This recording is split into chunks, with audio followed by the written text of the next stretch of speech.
A long time ago, there lived a man called Isege in a town that was very busy with a lot of commercial activities. He was married with 2 children. His wife, Ijoma, often accused him of being stingy, and that was the problem in the house. At the end of every month, when Isege received his salary, he would go to beer parlors to drink drunk and follow women. He would not give his wife and children money for food. When Ijoma asked for money for food, he would beat the hell out of her. His family suffered a lot due to that bad behavior. When Ijoma, his wife, was tired of the whole situation, she called him one day and sat him down. She told him she was tired of it all and was going back home to her people. She was leaving the marriage and taking her children along with her back to her people in the village. Isege was happy and wished her good luck. At least I'll have the whole of my salary to do as I want with, he muttered within. Stupid woman and nonsense children. He kept on saying this one silently until one day he said it aloud and his wife heard it. And she went to meet her children and relayed it all to her children. Mother, said the senior son, if our father is calling you a stupid woman and addressing us his children as nonsense children, why are we still here with him, suffering? Let's go back to the village, mother. Who will look after us in the village? My parents are old now. I am supposed to be the one to look after them and not the other way round, their mother replied. Never mind, mother. Let's go back to the village, said the elder son again. We'll go into farming and do all other petty things to get by. Yes, mother, let's go back to the village to meet our grandparents, chipped in the second child. At last, the 3 of them agreed to go back to the village and face the situation. That evening, Ijoma told her husband that they were leaving for the village the next day. Despite all she said, thinking it would penetrate the husband, tell them to stay, that he loved them. Isege never said that.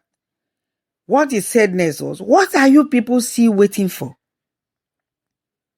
Isege asked in annoyance. Good riddance, at least.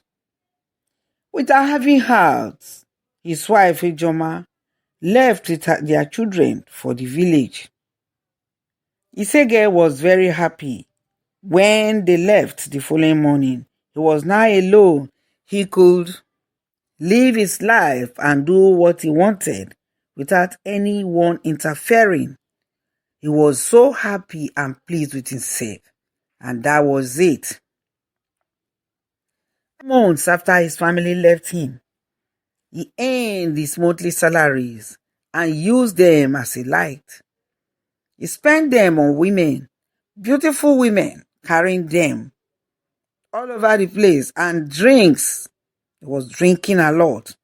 He never sent anything back home to his family, who were in the village suffering, barely able to eat from hand to mouth. He took women from the streets to his matrimonial home and did all he wanted in the house, which was against the customs of his people. One night, after about a year of his family leaving him, he was returning home from work when he saw a very, very beautiful young lady on the street, standing as though waiting for someone. He went to her and toasted her. He told her he liked her and asked her to spend the night with him. The young lady agreed at a price that he would pay. for her to be able to go with him, and he agreed, and off they went to his home. When they got to his house, he opened the door and slammed it shut. He didn't lock it. And together they went inside the house. He went towards the light to switch on the light. But the woman said, why do you want to put on the light?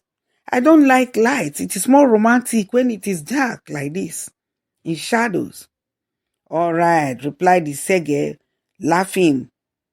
He has caught a new catch now, so he was happy to have a woman in his house. Nonsense wife had gone. The lady asked where the bathroom was. Where is the bathroom? I want to bathe and get ready for the night, she said. He opened the bathroom door, and under seconds she came out. That she was true. But you've just entered the bathroom. How come you've finished bathing? Isege asked in surprise. She laughed. It was a ringing and piercing sound that was sounding a lot out of the world. Isege began to shiver, but he threw away any form of fear out of his mind and brazened up.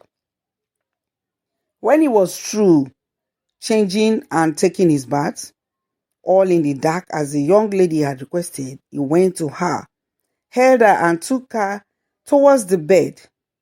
The lady stopped as they were walking down to the bed and demanded for her money first. Isege tried to lure her forward towards the bed to have his way. And he knew quite all right he had no money left from his salary. He had used it all on women and drinks. He was even struggling to eat at home. But because the woman was so beautiful, he couldn't resist. The lady insisted that Isege must pay before service. The next thing that happened was beyond Isege's control. A bird shrieked suddenly and loudly in the room very close to him. He jumped and felt himself shaking. He turned to hold the lady, but she was no longer standing beside him. How did she move away from here without my knowing? She was standing right close to me. He was seeing shaking. He asked within himself. He was in fear. He was now shivering with fright. Look, young lady, he pleaded, I'll pay you, I swear. But it was no longer what he wanted. A shrill sound of laughter sounded that Isege heard close to him. And he made to put on the light, but the switch was no longer working.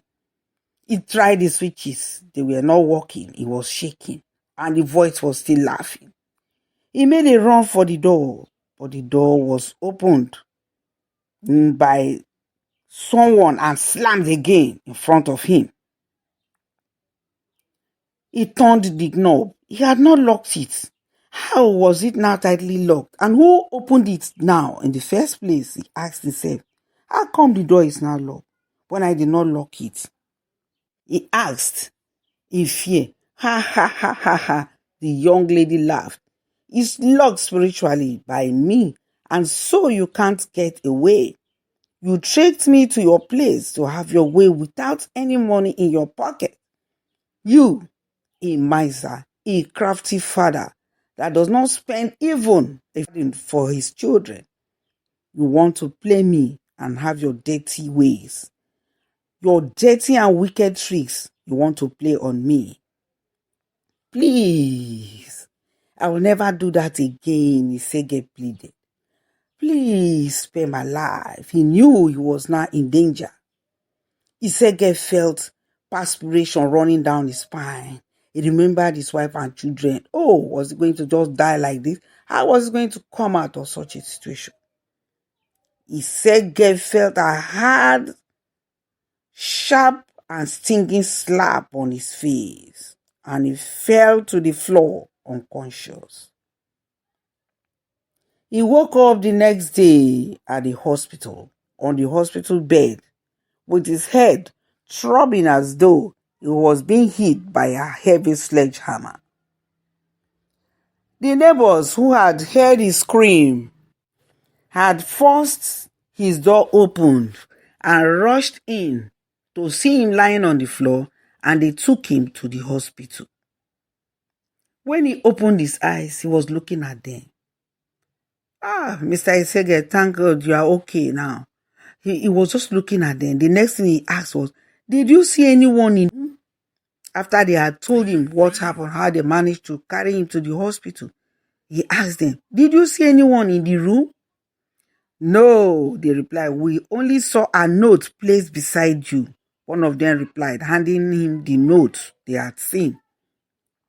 On the note was written, your life was spared for you to learn lessons. Isege's face clouded, and he was about relapsing back into unconsciousness when the doctor was called hastily. Isege had thought it was all a dream, but the later was the evidence of it all. When he was discharged from the hospital, Isege refused to go back to his house. He traveled immediately down to his hometown, to his village, to beg his wife and children for forgiveness. I would have died, he said. He told them what he had experienced, and he begged them, begging their parents, the parents of his wife, Ijoma, and the children. He begged them and vowed never to do that again in his life. He had learned his lessons, and they forgave him. He became a changed man, and from that day onward, he did all his best, took care of his children. He did and carried out his responsibilities diligently without anyone telling him what to do. That is it. People learn from their personal experiences.